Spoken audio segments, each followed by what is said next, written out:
Ladies and gentlemen, the Commanding General, Philippine Air Force, Lieutenant General Edgar R. Falurina, Armed Forces of the Philippines, will now deliver his welcome remarks and anniversary message.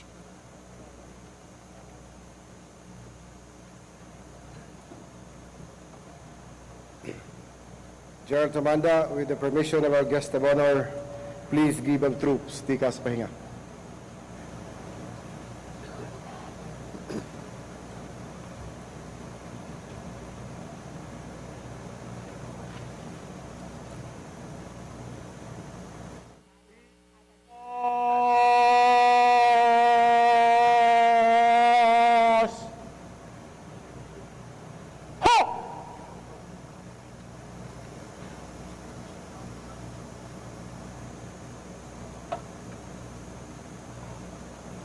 Our guest of honor speaker for this afternoon, the President of the Republic of the Philippines, and our Commander-in-Chief of the Armed Forces of the Philippines, President Rodrigo Roa Duterte.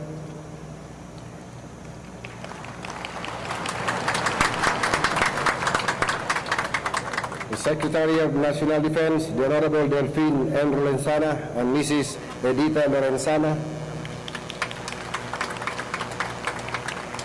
Chief of Staff of the Armed Forces of the Philippines, Lieutenant General Ricardo R. Visaya and Mrs. Mildred Visaya. Our Military Bishop, Most Reverend Bishop Leopoldo S. Tumulak. Members of the Senate and House of Representatives, Cabinet Secretaries, Executives of local government units, heads of other government agencies, Chief Philippine National Police, Police Director General Ronald M. De La Rosa, Commandant of the Philippine Coast Guard, Rear Admiral William M. Melad, former Chiefs of Staff, Commanding General of the Philippine Army, Lieutenant General Eduardo M. Año and Mrs. Jean Año, Flag Officer in Command of the Philippine Navy, Vice Admiral Cesar C. Takad and Mrs. Jocelyn Takad, the Deputy Chief of Staff of the Armed Forces of the Philippines, Major General Salvador Melchon Mison Jr. and Mrs. Maria Socorro Mison, Unified Commanders and their ladies, former Commanding Generals of the Philippine Air Force and their ladies, and the widows of our departed Commanding Generals, senior officials of the Department of National Defense, members of the Foreign Armed Forces Attaché Corps and their ladies, proud men and women of the Philippine Air Force, headed by the Vice Commander, Philippine Air Force, Major General Conrado V. Parra and Dr. Tess Parra, members of the Philippine Air Force Ladies Club, my wife, Erica, and members of my family, members of the media, ladies and gentlemen, magandang hapon sa inyong lahat. Today, with profound gratitude from the Almighty Father for the fine weather, we commemorate our 69th anniversary as an independent branch of service of the Armed Forces of the Philippines. Most of all, it is a time to thank God for the 6 decades and 9 years of abundant blessings. Our pride comes from the fact that we have surpassed challenges, how we have grown stronger each passing year, and that despite our given limitations, we are definitely headed to the future. We do not move in circles. We move upward always. Every step we take, we become stronger, we become better.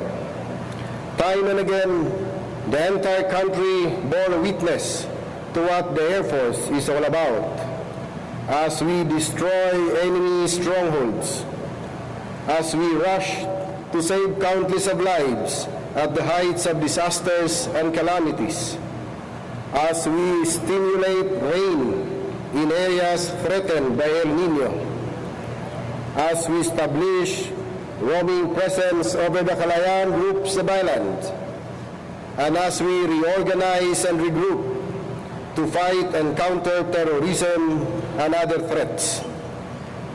Time and again, the people saw how we prize our service honor by keeping ourselves above controversies and anomalies, and by instead going about our business of transforming our bases into centerpieces of professionalism, discipline, and order, and our airmen and airwomen into champions in crisis, in peace, and even in sports.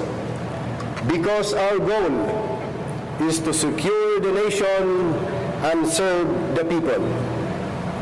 Time and again, people saw how we respond as we extricate victims of terrorism and recover bodies, albeit harsh weather, treacherous terrain, or hostile ground fires.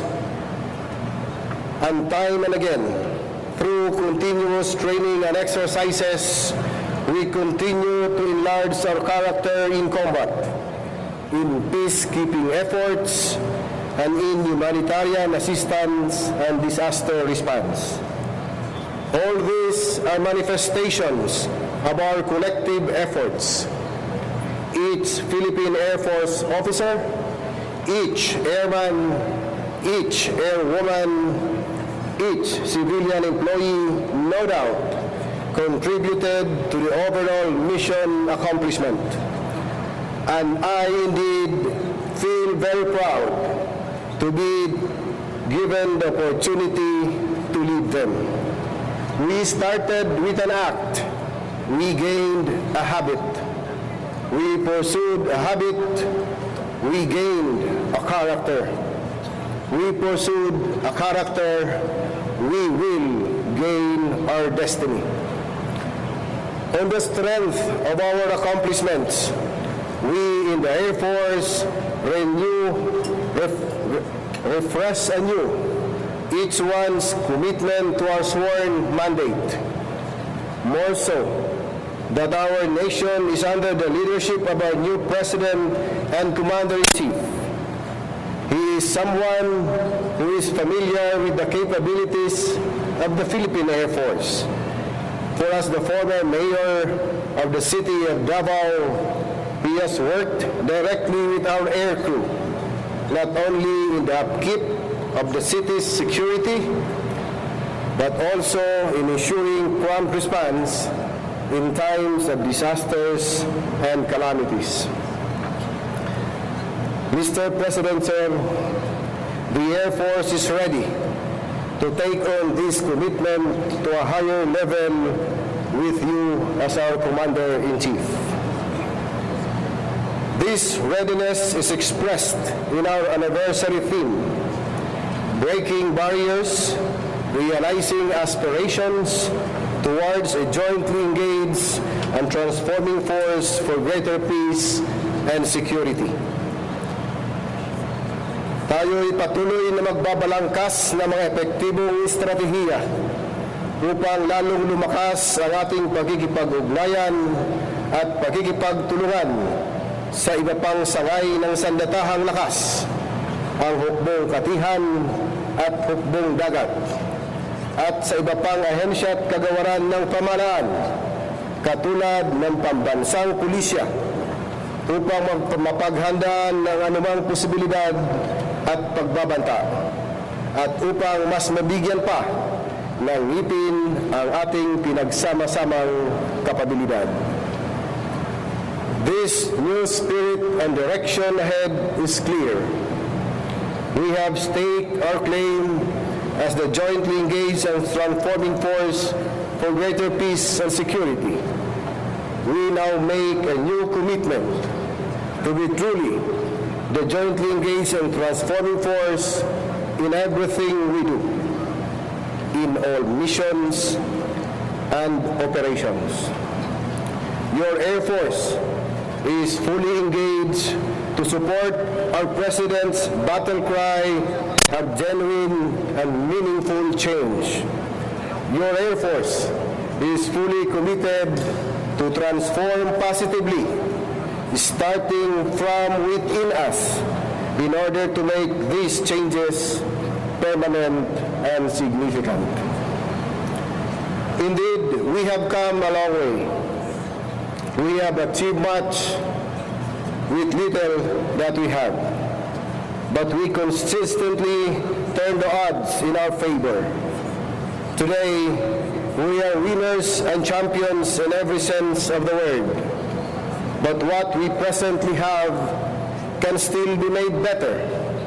For at the end of our performance, the question will not be how much do we have, but how much we have given. Not how many victories we have won, but how much we have done. Not how much we have secured, but how much we have sacrificed. Not how greatly we were honored, but how unselfishly we have served. After all, the ideal of success is not enough if it does not carry the ideal of service.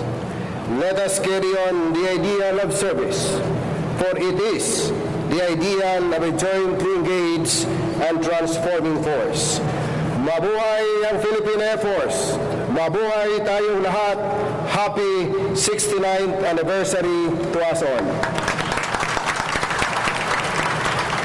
We would like to direct everyone's attention towards the left side of the horizon as the instructor pilots of the Air Education and Training Command form the numbers 6 and 9, representing the 69 magnificent years of the Philippine Air Force.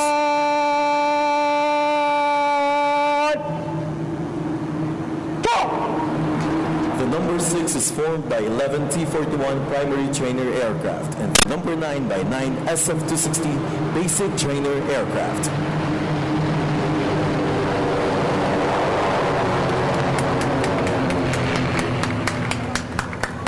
We shall now proceed to the presentation of command and honors.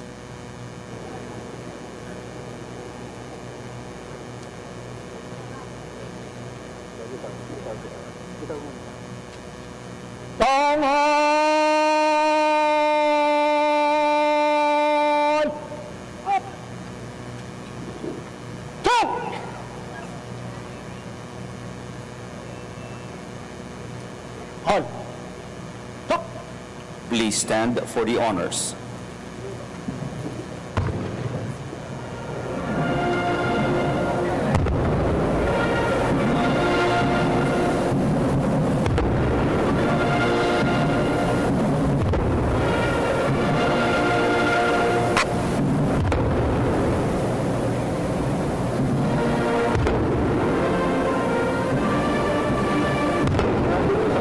Thank you.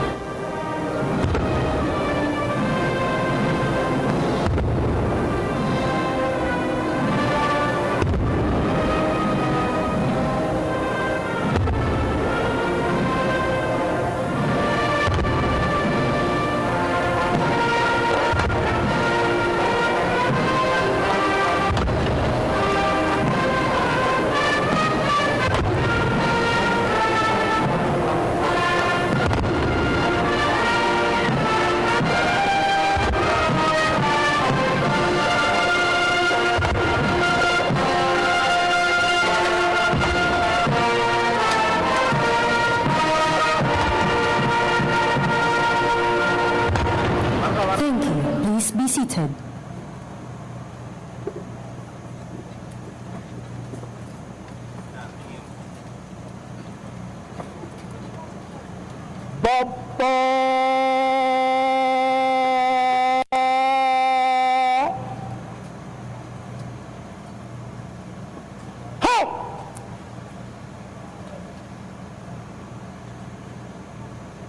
The troop commander will now present the troops for inspection. Mahal na Pangulo, handa na po ang bukuran para sa pagsisiyasat. Our guest of honor and speaker, President Rodrigo R. Duterte, will now inspect the troops.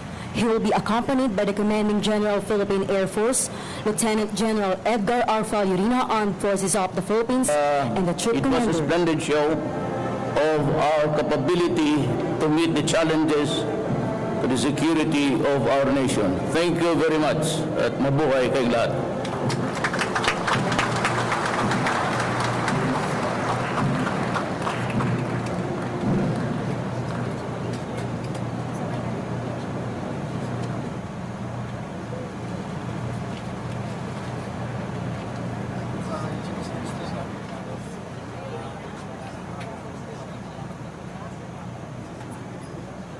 Once again, our guest of honor and speaker, President Rodrigo Roa Duterte, will now inspect the troops. He will be accompanied by the Commanding General, Philippine Air Force, Lieutenant General Edgar R. Falurina, Armed Forces of the Philippines, and the Troop Commander, Brigadier General Laura Crispy Tumanda, Armed Forces of the Philippines.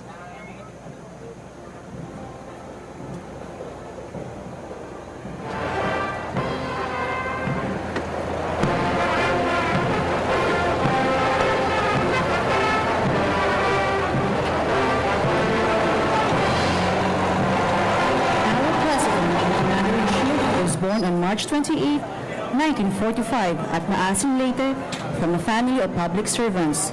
His father, lawyer Vicente Duterte, was a former mayor of Danao, Cebu, who later became the governor of Davao Province. His mother, the former Soledad Roa, was a school teacher and a civic leader. The young Roddy Duterte first attended elementary school at Maasin and at the Santa Ana Elementary School in Davao City.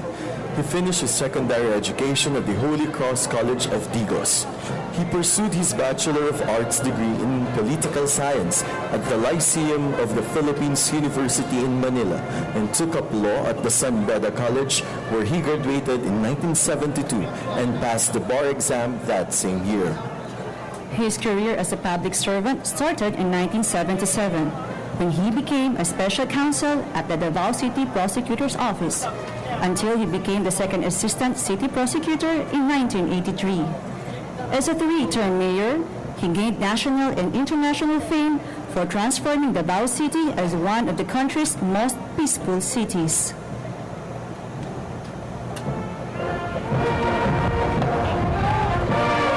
Ladies and gentlemen, the President of the Republic of the Philippines and the Commander-in-Chief of the Armed Forces of the Philippines, Rodrigo R. Duterte. He served Davao City as chief executive for 22 years. His accomplishments led to the recognition of Davao City as one of the 20 most livable cities in Asia by Asia Week magazine, cleanest and greenest highly urbanized city, most child-friendly city, most competitive city to do business, most gender-responsive LGU in the Philippines, and most outstanding local government highly urbanized city, among others. Davao City was also able to develop its own 24/7 emergency hotline called Central 911 and was among the first to send relief assistance to Tacloban City Leyte after it was devastated by Super Typhoon Yolanda in November 2013. As a public official, he also championed several advocacies that sought to provide a more equitable development of the country and uplifted the lives of the marginalized sector. On the May 9, 2016 presidential election, the Filipino people elected him in a landslide victory where he garnered more than 16,600,000 votes, and he holds the distinction as the first president in the history of the Philippines to come from Mindanao.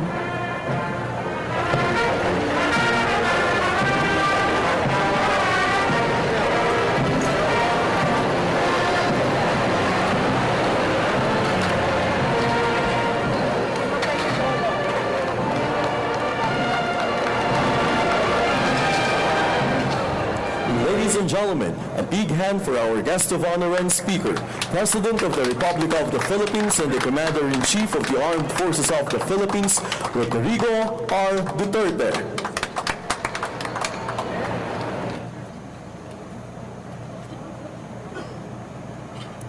Let us now proceed to the presentation of awards.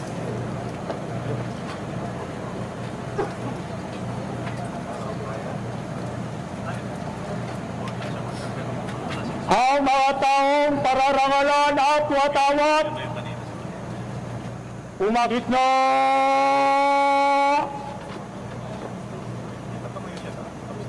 Cut!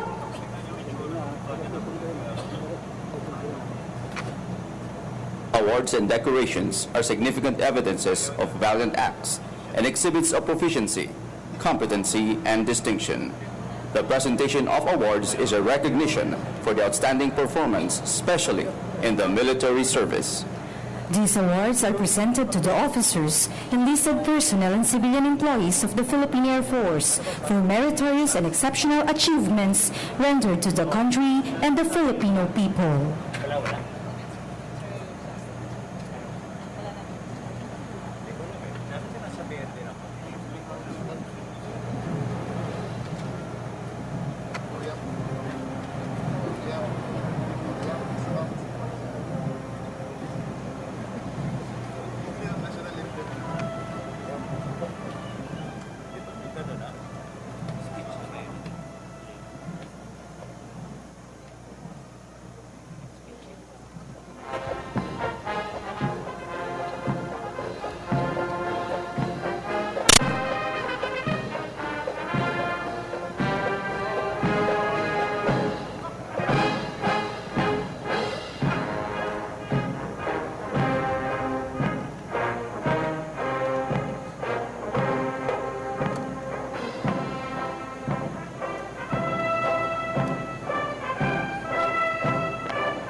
The awardees are requested to join the color detail on the ground.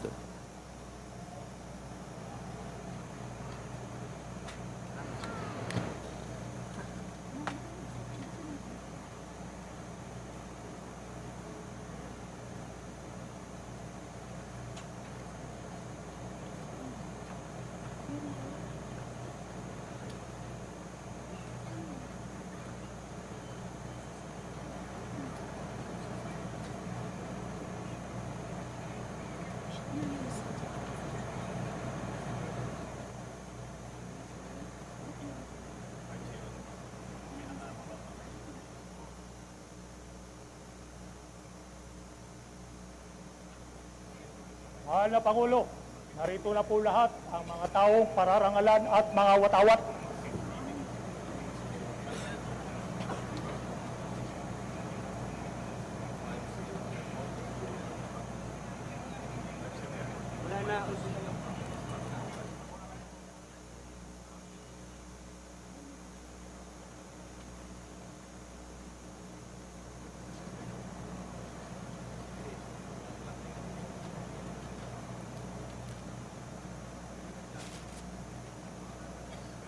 Tanghal!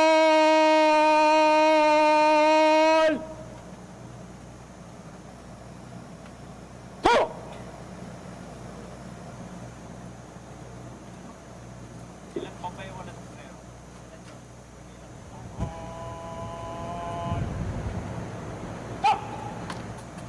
Please rise for the honors to the nation.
Please be seated.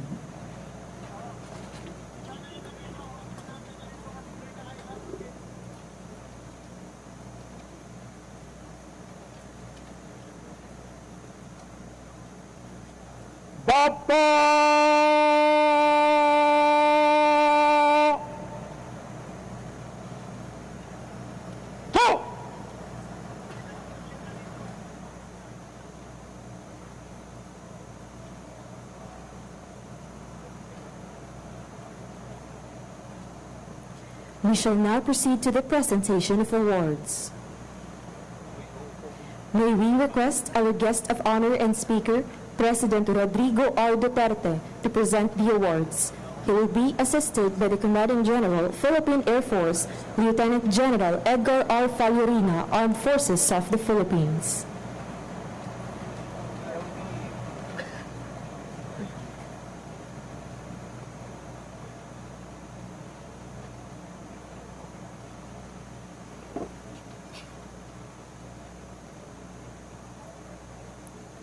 For having been adjudged as the Commanding General, Philippine Air Force Streamer Awardee 2016, Air Division category.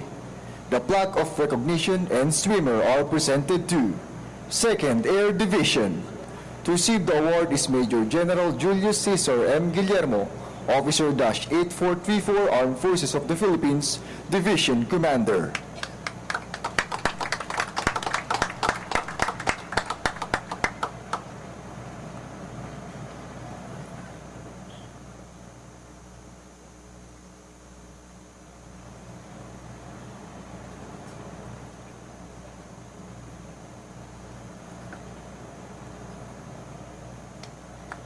For having been adjudged as the Commanding General, Philippine Air Force Streamer Awardee 2016, Command Category. The plaque of recognition and streamer are presented to Air Logistics Command.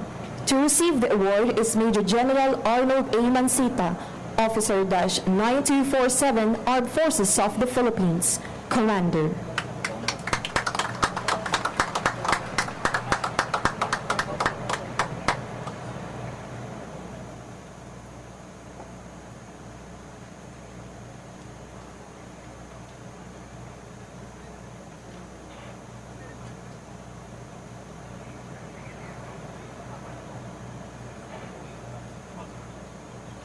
For having been adjudged as the Commanding General, Philippine Air Force Streamer Awardee 2016, Tactical Wing category. The plaque of recognition and streamer are presented to 250th Presidential Airlift Wing. To receive the award is Colonel Allen T. Paredes, Officer-9850 Philippine Air Force MNSA, Wing Commander.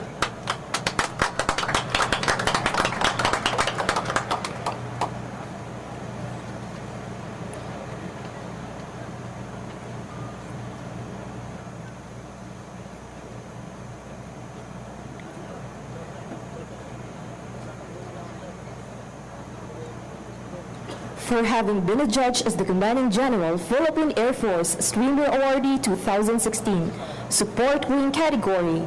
The plaque of recognition and streamer are presented to 355th Aviation Engineer Wing. To receive the award is Colonel Antonio Ramon A. Lim, Officer-9480 Philippine Air Force General Staff Corps, Wing Commander.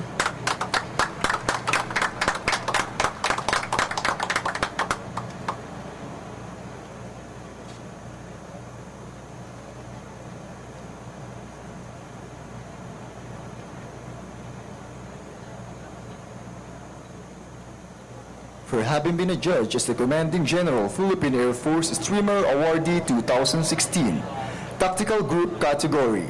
The plaque of recognition and streamer are presented to Tactical Operations Group 8, 2nd Air Division. To receive the award is Lieutenant Colonel Vicente A. Naldosa Jr., Officer-11425 Philippine Air Force MNSA, Group Commander.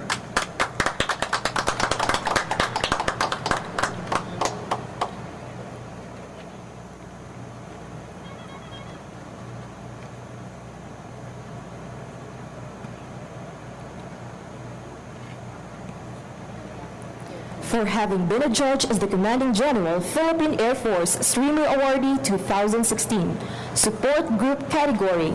The plaque of recognition and streamer are presented to 357th Aviation Engineer Group, 355th Aviation Engineer Wing. To receive the award is Lieutenant Colonel Arturo L. Gutierrez, Officer-127508, Philippine Air Force, Group Commander.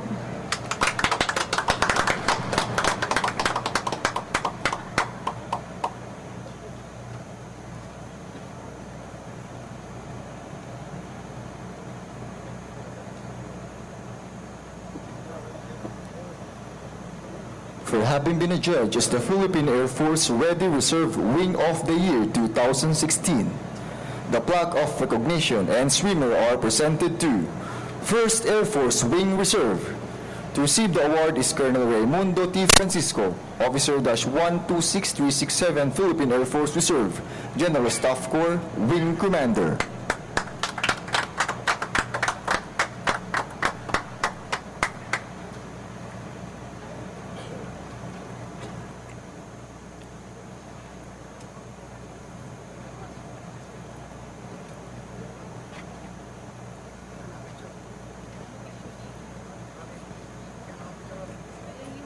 For having been adjudged as the Philippine Air Force Model Base of the Year 2016, the plaque of recognition and streamer are presented to Fernando Air Base, Lipa City.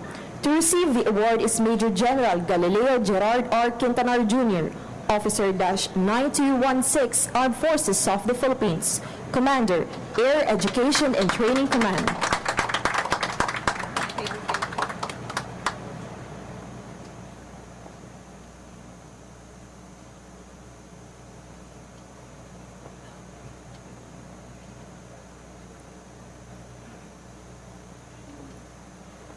For having the best overall aircraft accident prevention program in all flight safety functional areas for anniversary year 2015 to 2016.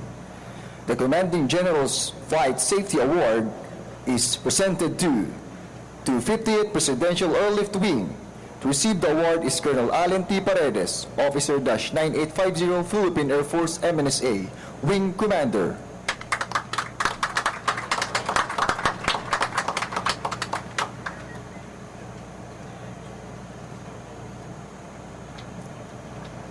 For having been adjudged as the Philippine Air Force Officer of the Year 2016, the plaque of recognition is presented to Major Michael Vincent R. Mariari, Officer-13621, Philippine Air Force, 15th Strike Wing.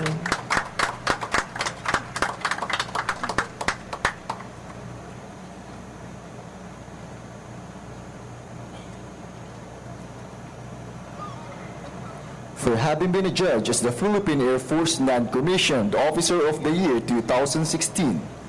The plaque of recognition is presented to Technical Sergeant Adriano L. Reginales Jr., 830188 Philippine Air Force, 15th Strike Wing.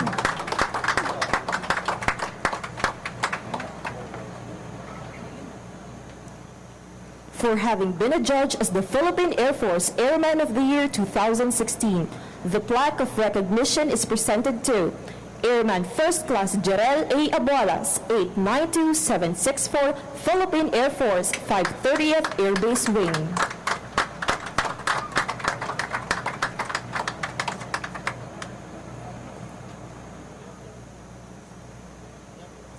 For having been adjudged as the Philippine Air Force Model Supervisor of the Year 2016. The plaque of recognition is presented to Dr. Marilyn Diza Lumaday, 1301st Philippine Air Force Dental Dispensary.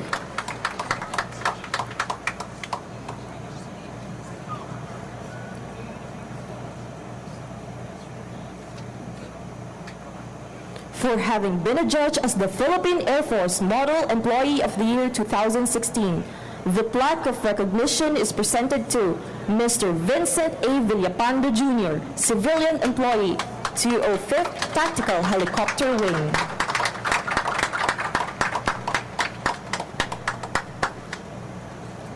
Thank you, sirs, and congratulations to all our awardees.